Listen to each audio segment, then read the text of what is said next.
você até deixou claro que o futebol, algumas pessoas falam que ele é tático. Você disse que a essência é a individualidade, é a técnica.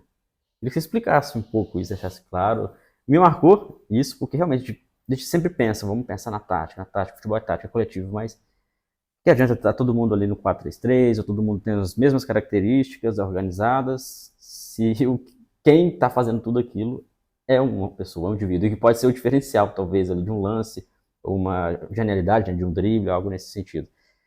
Queria que você explicasse para o pessoal o porquê, né, de a gente colocar essa questão, essa essência individual como mais importante do que o coletivo dentro do futebol. Não sei se eu falei alguma besteira em Não, relação não, a isso. foi exatamente isso mesmo, foi exatamente isso.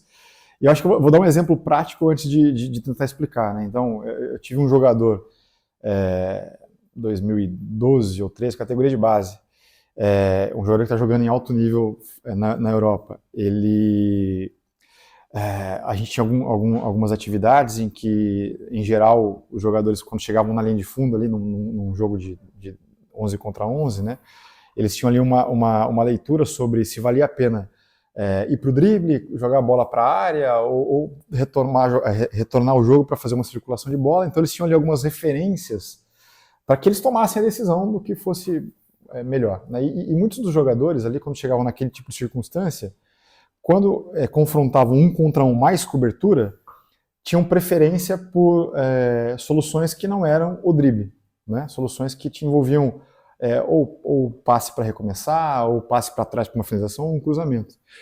E esse jogador, especificamente, ele era um jogador que, quando chegava nessa circunstância, de um contra um, ele ia para cima. E chegasse na circunstância de um contra um mais cobertura, ele ia para cima. E muitas vezes ele tinha sucesso, e algumas vezes ele não tinha sucesso, né? E ele foi se forjando assim, né? Em interpretar que talvez mesmo um contra dois pudesse ser algo que ele conseguisse levar vantagem. Aparentemente, isso pode ser para algumas pessoas um contrassenso, né? Mas um contra dois levar vantagem?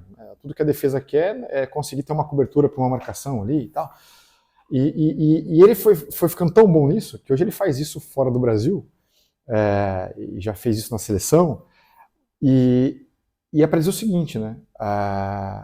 Qual é o limite da relação eu-bola adversário que um jogador tem? Onde está o limite? Né? O limite muitas vezes está naquilo que a gente pensa coletivamente, né? A gente pensa que é mais prático que você, quando estiver num contra dois, E o de dois tem vantagem. que o de dois tem a vantagem. E isso faz todo sentido, ok? Não é nenhuma loucura, isso faz sentido. Mas onde é que está o limite da ação técnica? Está no discurso de que isso, um contra dois não dá, é desvantagem.